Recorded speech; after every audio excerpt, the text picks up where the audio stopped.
அஸ்ஸலாமு அலைக்கும். அல்லாஹ் கூறுகிறான், இறை விசுவாசிகளே, பொறுமையாக இருங்கள், இன்னலை சகித்துக் கொள்ளுங்கள். உங்களை நாம் பயம், பசி ஆகியவற்றின் மூலமும் சொத்து, உயிர், விளைச்சல் ஆகியவற்றை குறைப்பது மூலமும் சோதிப்போம். பொறுமையாளர்களுக்கு சுப செய்தி கூறுகிறாக. பொறுமையாளர்கள் அவர்களின் கூலியை கணக்கின்றி கொடுக்கப்படுவார்கள். ஒருவர் பொறுமையாக இருந்து மன்னித்துவிட்டால் நிச்சயமாக அது உறுதியான செயல்களில் உள்ளதாகும். இறை விசுவாசிகளே, நீங்கள் பொறுமை மற்றும் தொழுகை மூலம் உதவி தேடுங்கள். நிச்சயமாக அல்லாஹ் பொறுமையாளர்களுடன் உள்ளார்.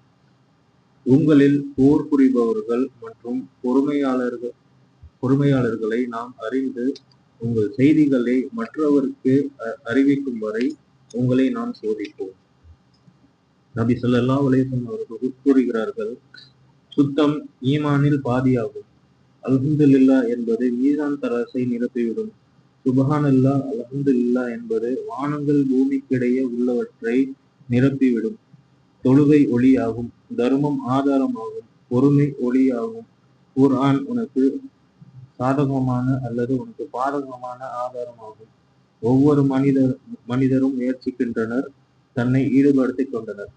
அதில் சிலர் அழிவிலிருந்து விடுவித்துக் கொள்கின்றனர், சிலர் அதில் அழிந்து விடுகின்றனர் என்று நபி ஸல்லல்லாஹு அலைஹி வஸல்லம் கூறினார்கள்.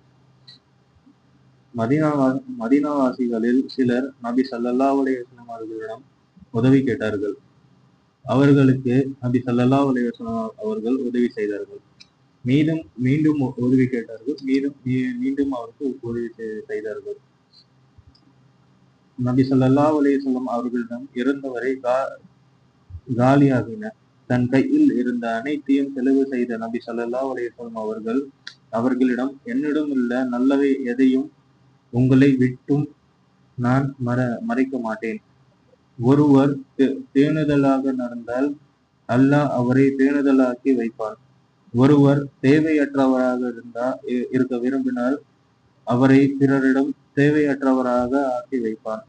ஒருவர் பொறுமையை மேற்கொண்டால் அவரை பொறுமையாளராக அல்லாஹ் ஆக்கி வைப்பான்.